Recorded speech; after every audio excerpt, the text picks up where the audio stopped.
Good evening students. आज का हमारा लेक्चर है करेक्टरिस्टिक्स ऑफ पार्टनरशिप, करेक्टरिस्टिक्स या फीचर्स। पार्टनरशिप बिजनेस के जो फीचर्स होते हैं, जो करेक्टरिस्टिक्स हैं, उसके ऊपर हम बात करेंगे। 2 लेक्चर्स में ये टॉपिक डिवाइडेड है क्योंकि ये काफ़ी लंबा टॉपिक है। स्टार्ट करते हैं हम फीचर्स की एक्सप्लेनेशन के बारे में। सबसे पहले है एग्रीमेंट। जब भी पार्टनरशिप बिजनेस स्टार्ट किया जाता है तो एग्रीमेंट बनाना, कॉन्ट्रैक्ट बनाना बहुत इंपॉर्टेंट होता है। इसे पार्टनरशिप डीड भी कहा जाता है। इसके बगैर कोई पार्टनरशिप बिजनेस आपने रन नहीं करना होता। ये बहुत बड़ी ऑब्लिगेशन होती है। इसमें सारे क्लॉजेस डिफाइन होते हैं, rights, duties, profit sharing, each and everything इसमें डिफाइन होता है। और सारी पार्टनरशिप का जो आपका बिजनेस है वो इसी हिसाब से चलेगा। इसमें नेचर ऑफ बिजनेस भी डिफाइंड होता है, उसके हिसाब से ही आपने बिजनेस करना होता है। रिटर्न होता है, वैसे तो अक्सर लोग ओरल भी ये करते हैं, लेकिन आपने रिटर्न करना होता है इन केस, बिकॉज ये जो चीज़ें होती हैं आपको लीगली जो है वो सिक्योरिटी देती हैं, तो आपने इसको रिटर्न फॉर्म में रखना होता है अपने पास। इसको पार्टनरशिप डीड कहते हैं। ओके, नेक्स्ट है number of partners. Minimum 2 partners होते हैं पार्टनरशिप बिजनेस में, मैक्सिमम 20 होते हैं। अगर तो बैंकिंग का बिजनेस है तो फिर 10 पार्टनर से ज़्यादा आपकी पार्टनरशिप एक्सीड नहीं करनी चाहिए। नेक्स्ट है ऑब्जेक्ट।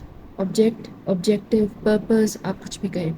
पार्टनरशिप बिजनेस जो है बिल्कुल एज अ बिजनेस जो कि प्रॉफिट अर्न करने के लिए किया जाता है। इसकी जितनी भी एक्टिविटीज़ होती हैं उनका सोल पर्पस होता है कि आपने मैक्सिमम प्रॉफिट अर्न करना होता है, और जो प्रॉफिट होता है वो पार्टनर्स में जो है वो डिवाइड होता है according to the decided ratio. अगर सोशल वेलफेयर का कोई भी आप काम करते हैं तो उसको पार्टनरशिप में नहीं लिया जाएगा।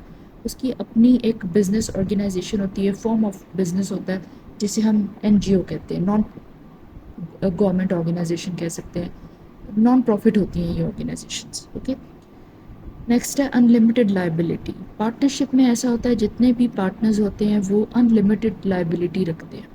इन केस बिजनेस का लॉस हो जाता है तो आपने अपनी पर्सनल प्रॉपर्टी से, अपनी पर्सनल इन्वेस्टमेंट से जो है वो बिजनेस के लॉस को रिकवर करना होता है, उसको फुलफिल करना होता है। ये आपकी ऑब्लिगेशन होती है, ये चीज़ होती है। नेक्स्ट है ट्रांसफ़र ऑफ राइट्स। यस, अगर कोई भी पार्टनर लीव करना चाहता है बिजनेस से, अपना राइट किसी और को ट्रांसफ़र करना चाहता है, यानी नए पार्टनर को इंट्रोड्यूस करा रहा है बिजनेस में अपनी बिहाफ पे, तो आपको सबसे पहले सारे पार्टनर से परमिशन लेनी पड़ती है, रिटन परमिशन। उसके बाद जो है आप नए पार्टनर को अपने बिहाफ पे इंट्रोड्यूस करा सकते हैं बिजनेस में, और उसके फ़ौरन बाद जो है वो पूरी पार्टनरशिप डीड जो है वो सारी की सारी रिवाइज होगी, जो भी नए नए क्लॉजेस डिसाइड होंगे उनके ऊपर।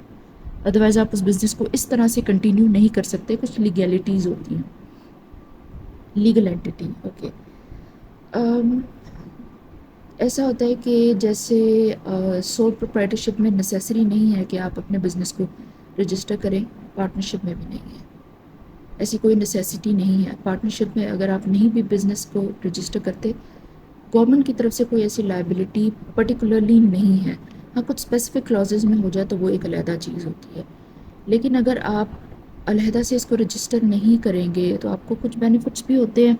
काफ़ी सारे सीक्रेट्स हैं आपके आउट नहीं होते, जैसे प्रॉफिट वगैरह एंड ऑल, लेकिन इसके बहुत सारे नुकसान हैं। कोई प्रॉब्लम हो जाए, कोई फ्रॉड हो जाए किसी क्लाइंट वगैरह के साथ एंड ऑल, तो फिर आपकी कोई लीगल एंटिटी तो होती नहीं है। आपको पर्सनल बेसिस पे जो है वो केस करना पड़ता है। फिर आप ये सोचेंगे कि हम 8 पार्टनर्स हैं, किसके नेम से केस हो एंड ऑल, ये चीज़ होती है। अगर आपके बिज़नेस की लीगल एंटिटी होती है, आपने बिज़नेस को रजिस्टर कराया, तो आपके बिज़नेस पे जो केस होगा या आपका बिज़नेस जो केस करेगा किसी पे, वो हमेशा बिज़नेस के नेम से होता है। सब चीज़ें क्लियर होती हैं, ये चीज़ होती है। नेक्स्ट है payment of tax. Payment of tax में ये चीज़ होती है कि जितने पार्टनर्स होते हैं इन्होंने अपनी इनकम की, इनकी जो इनकम होती है उस पे इनकम टैक्स भरना होता है। इंडिविजुअली आपने अपनी अपनी इनकम पे अपना अपना टैक्स पे करना है। पार्टनरशिप में ये चीज़ होती है। नेक्स्ट है ऑडिट। ऑडिट में ऐसा होता है कि अगर आपने बिज़नेस रजिस्टर नहीं कराया तो फिर आपका ऑडिट नहीं होगा। कोई नेसेसिटी नहीं है कि आपने अपने बिज़नेस का ऑडिट ज़रूर कराना। अगर आपने कराया है तो फिर आप पे ज़िम्मेदारी बनती है कि आपने अपने बिज़नेस को ऑडिट ज़रूर कराना है, ऑडिट की स्टेटमेंट पास करानी है। ये चीज़ें इंपॉर्टेंट होती हैं। ओके, इस टॉपिक को हम यहीं पे फिनिश कर रहे हैं। हम इसको नेक्स्ट लेक्चर में जो है वो लेके चलेंगे, कंटिन्यू करेंगे। Thank you so much.